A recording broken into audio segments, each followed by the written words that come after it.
Il y a 3 mois, des nomades l'ont recueillie mourante là-bas dans le nord de la Sibérie. Walker, Kate Walker, née à New York, États-Unis. Elle avait un passeport américain sur elle. Elle est arrivée à la clinique la semaine dernière. Elle se rétablit. Elle va bien. Tu es sûr de toi, Olga Efimova? Vous devez la retenir, le temps qu'on arrive. Je ferai ce qu'il faut.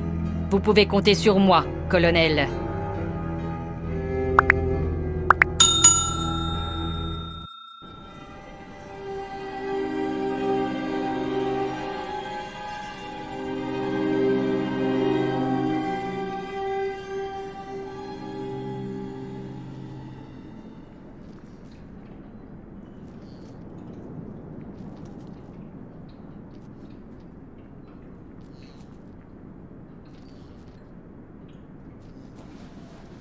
Ma tête.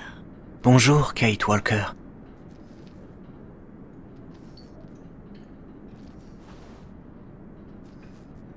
Bonjour. Je m'appelle Kirk, Kate Walker. Kirk, de la tribu des Yukol. Tu te souviens des Yukol? Où sommes-nous? Mes souvenirs sont confus. Une terrible tempête de neige et de glace, et puis rien d'autre. Nous sommes à la clinique du docteur Zamiatine, dans la ville de Valsambor. Comment ai-je bien pu atterrir ici? Les Yukol accompagnent la grande transhumance des autruches des neiges jusqu'aux terres sacrées. C'est un long voyage, un voyage très spécial. Il y a 1 mois, nous t'avons trouvée mourante au bord d'un fleuve, là-bas dans le nord. Nous t'avons recueillie et notre chaman t'a soignée. Après, nous avons poursuivi notre voyage. Et aujourd'hui, nous sommes ici tous les deux pour achever notre convalescence.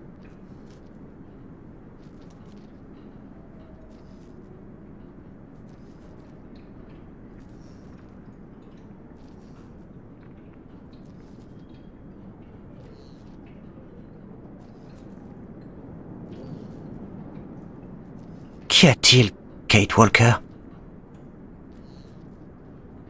Tu as perdu une jambe.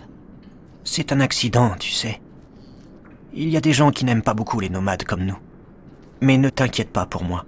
Le docteur Zamiatine a demandé à un grand artisan de Valsambor de me fabriquer une nouvelle jambe, et il me la posera dès qu'elle sera prête. Ce sera comme une nouvelle jambe toute neuve.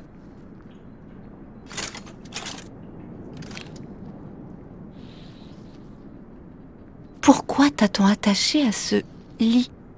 C'est Madame Olga, l'assistante du docteur Zamiatine, qui en a décidé ainsi.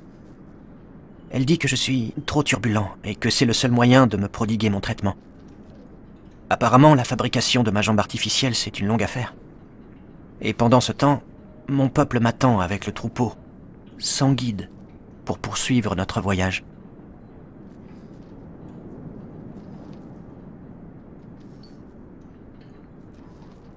Les Yukol que j'ai rencontrés ne parlaient pas aussi bien ma langue. Je suis très impressionnée. Ce sont les missionnaires et les marchands qui passent de temps à autre dans notre village qui m'ont instruit. J'apprends très vite les choses, Kate Walker. C'est important si je veux être digne de guider mon peuple. Sans vouloir te vexer, Kirk, tu me parais un peu jeune pour ça. Les esprits ne tiennent pas compte de l'âge lorsqu'ils désignent le chef des Yukol. Et les esprits sont très avisés. Ils ne se trompent pas quand il s'agit de désigner celui qui guidera son peuple pour la transhumance sacrée.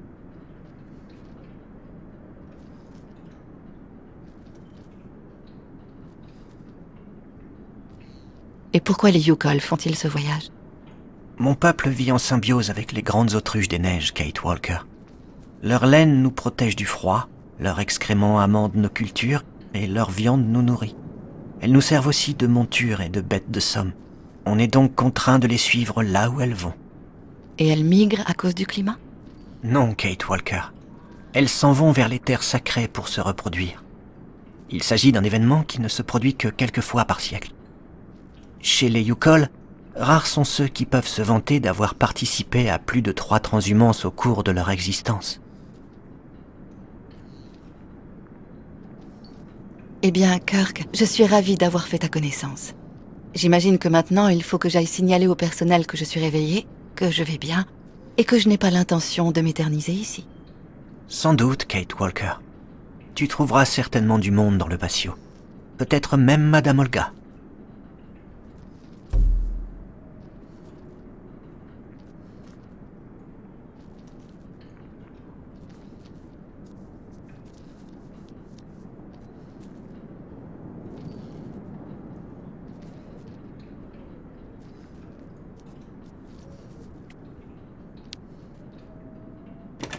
Mais... Eh oh, y a quelqu'un? Je doute que quelqu'un t'entende, Kate Walker. Tu devrais essayer d'utiliser la sonnette à côté de la porte.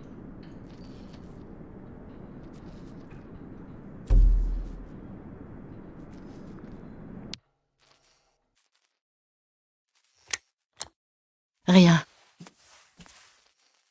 Ça ne marche pas, Kirk. J'ai vu des membres du personnel manipuler cette sonnette l'autre jour. Inspecte son mécanisme, Kate Walker. Peut-être que tu arriveras à la remettre en route.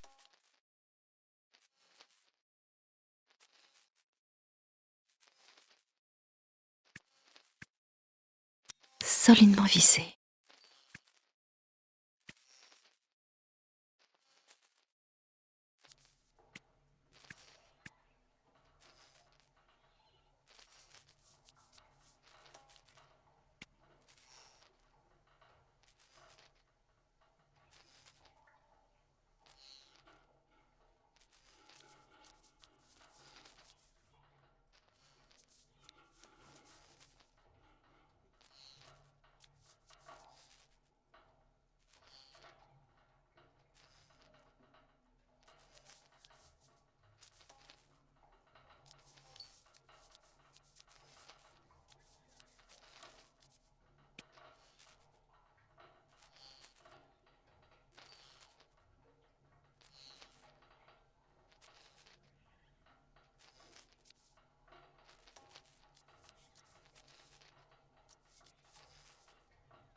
Ce schéma indique comment allumer la sonnette.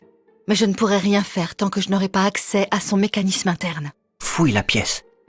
Tu y trouveras sans doute un objet pour ouvrir le clapet de la sonnette.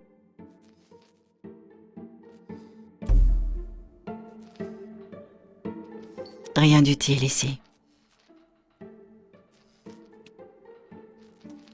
Pas de tournevis au milieu des médicaments. Assez rassurant, je dois dire.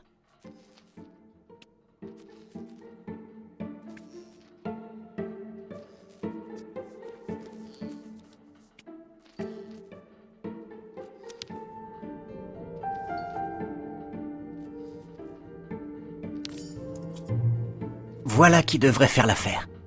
Maintenant, essaye d'utiliser cet objet pour réparer la sonnette.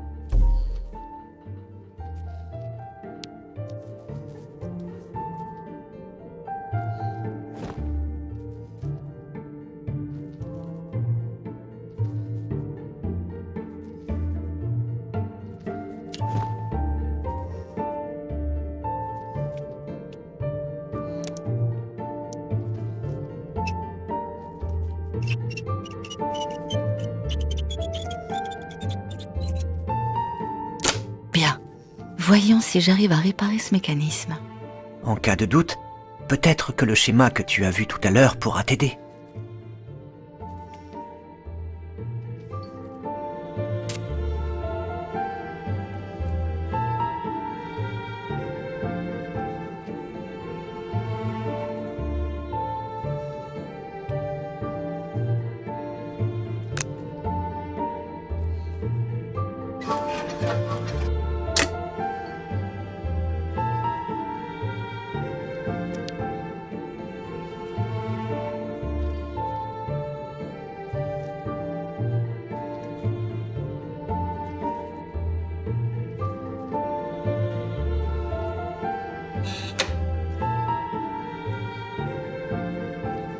Enfin. Bon, plus qu'à trouver un responsable maintenant. Bien joué, Kate Walker. De mon côté, je vais me reposer un peu. Mais essaie de venir me dire au revoir avant ton départ.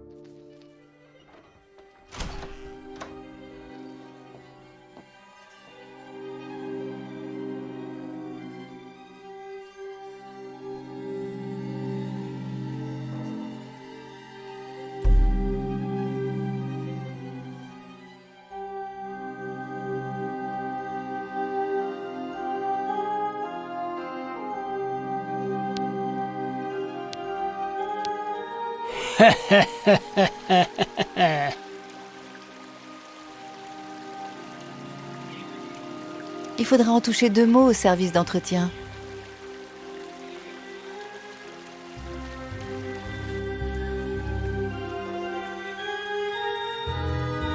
Waouh!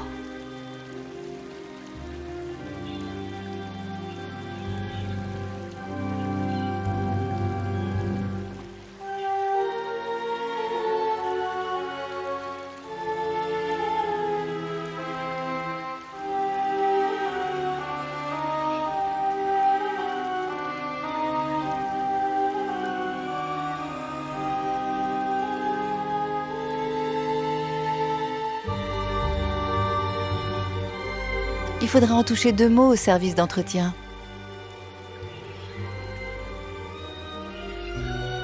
Il faut...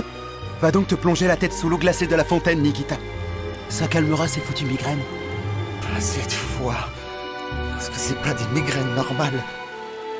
C'est comme des tas de clous en fer rouillé qui remuent dans mon crâne. Ben mon vieux, te voilà bien arrangé. T'as parlé de ça à Madame Olga ou au docteur Mangeling? Parce que si ça se trouve, c'est eux qui me glissent cette saloperie de ferraille dans la tête pendant que je dors. Clou après clou par les trous du nez, c'est comme je te le dis. Mais non, voyons. Les docteurs, tout ce qu'ils veulent, c'est qu'on aille mieux, mon pauvre ami. Tout à l'heure, on ira voir les oiseaux dans la volière. Je connais rien de plus apaisant. C'est même recommandé pour calmer les clous dans la tête.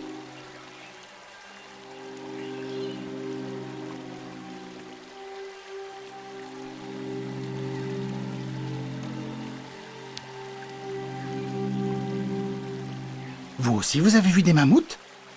Dites-le au personnel, comme ça ils me croiront enfin. Et est-ce que vous avez vu les dragons aussi?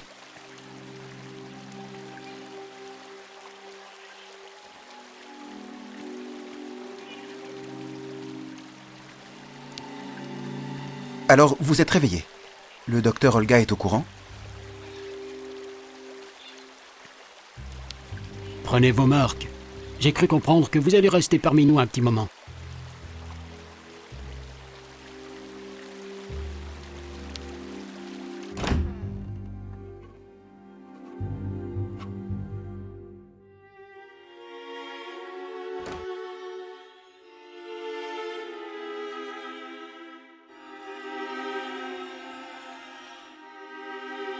Ah, vous vous êtes réveillé, numéro 10.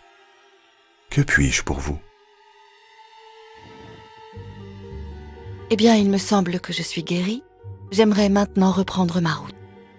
Vu votre état, voilà un projet qui me semble un peu prématuré et passablement déraisonnable, numéro 10.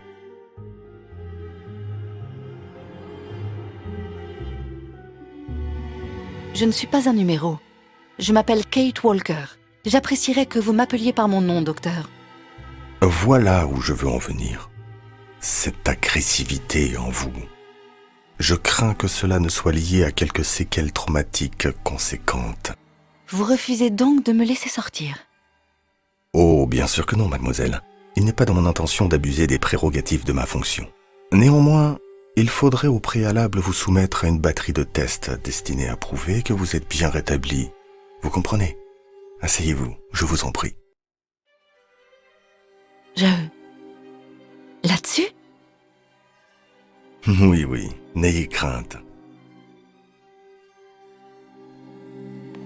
Mais...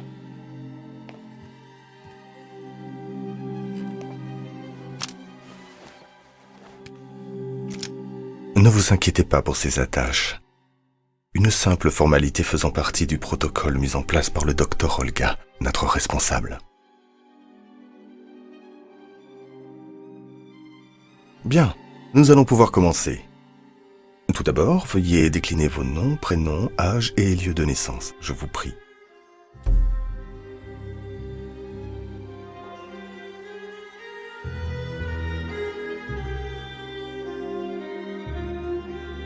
Répondez-moi, je vous prie. Je m'appelle Kate Walker. Je suis née à New York et j'aurai 30 ans cette année. Bien, bien, mademoiselle. Jusqu'ici, mon appareil semble corroborer vos déclarations. Vous utilisez une sorte de détecteur de mensonges? C'est la procédure. Cessez de vous inquiéter et parlez-moi plutôt de vos proches. Êtes-vous en bons termes avec eux?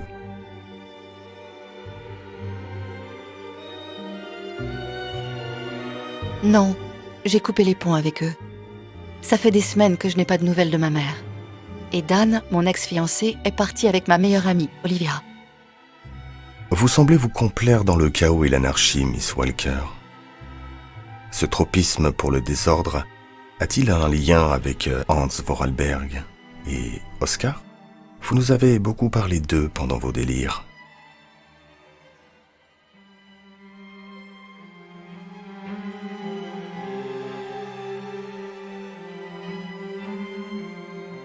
Oscar était un automate et c'est Hans Vorarlberg qui l'a fabriqué. Je me suis liée d'amitié avec eux et je les ai accompagnés dans un long voyage à travers l'Europe.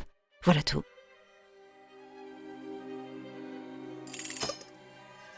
À vrai dire, ce qui m'intéresse, Miss Walker, c'est que pendant ce voyage, vous avez été en contact avec le peuple Yukol.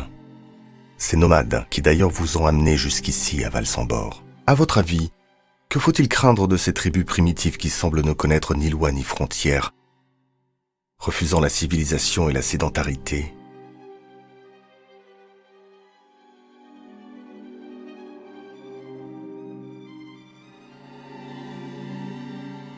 Je pense que la sédentarisation de ces populations est indispensable à leur bonne intégration au monde moderne qui les entoure.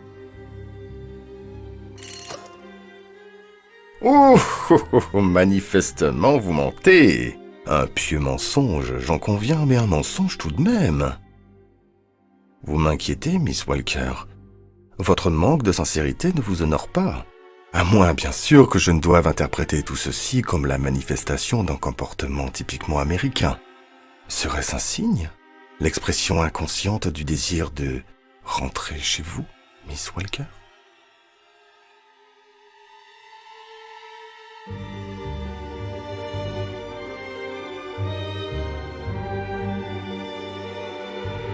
Je ne compte pas rentrer chez moi. Pas maintenant. Plus tard. Ou peut-être jamais. Ainsi, vous projetez de poursuivre votre voyage chez nous. Une errance hasardeuse sans projet ni destination. Quel dommage pour une brillante avocate new-yorkaise à qui tout semblait promis. Ce n'est pas à vous de juger de tout ça, docteur. Pour le reste, j'imagine vous avoir prouvé tout au long de cet entretien que je ne présente aucune séquelle psychique de mes blessures. J'aimerais donc que vous autorisiez ma sortie maintenant. Bien sûr, bien sûr. Détendez-vous, Miss Walker. Désolée, mais je n'ai pas l'habitude de subir ce genre d'interrogatoire. Voici quelques années, je vous aurais interrogé différemment, Miss Walker. Je vous l'accorde. Je garde une certaine nostalgie des bonnes vieilles méthodes traditionnelles. Vous êtes l'une des dernières représentantes d'un monde en voie de disparition, Miss Walker. Un monde désordonné qui ne manquera à personne. Cette clé est à votre image, déstructurée et incontrôlable. Si vous parvenez à l'utiliser pour quitter cet étage, alors vous nous prouverez que vous êtes définitivement guéri. J'aimerais récupérer mes affaires avant de partir. Vous les trouverez là-bas.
Retournez-vous.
Mais Que se passe-t-il, mademoiselle Walker?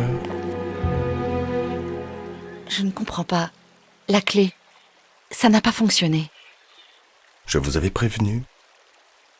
Vous ne devez pas être suffisamment guéri pour mériter votre liberté.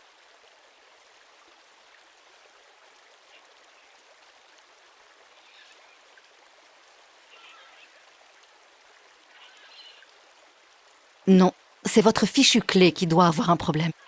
Nos clés datent un peu, je vous l'accorde. Mais elles n'ont jamais posé de difficultés pour remplir leur office. Eh bien, il y a une première fois à tout. Vous voyez bien que j'ai réussi à utiliser la clé et que je suis parfaitement rétablie. J'ai le droit de partir. Impossible, mademoiselle Walker. La règle est formelle. Seuls les malades qui arrivent à ouvrir la porte peuvent quitter cet étage.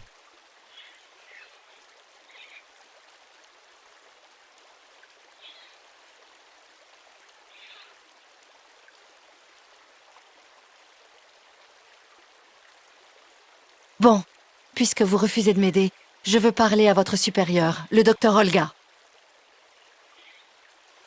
Libre à vous de le faire quand elle viendra pour sa visite journalière. Mais ne comptez pas sur moi pour la déranger d'ici là.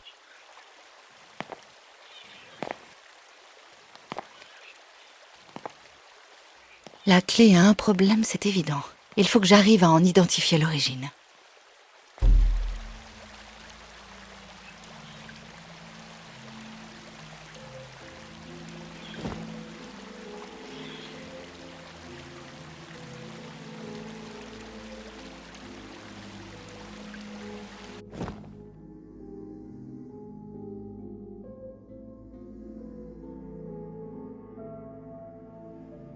J'ai déjà pu vérifier que tout fonctionnait ici. Cherchons ailleurs sur la clé.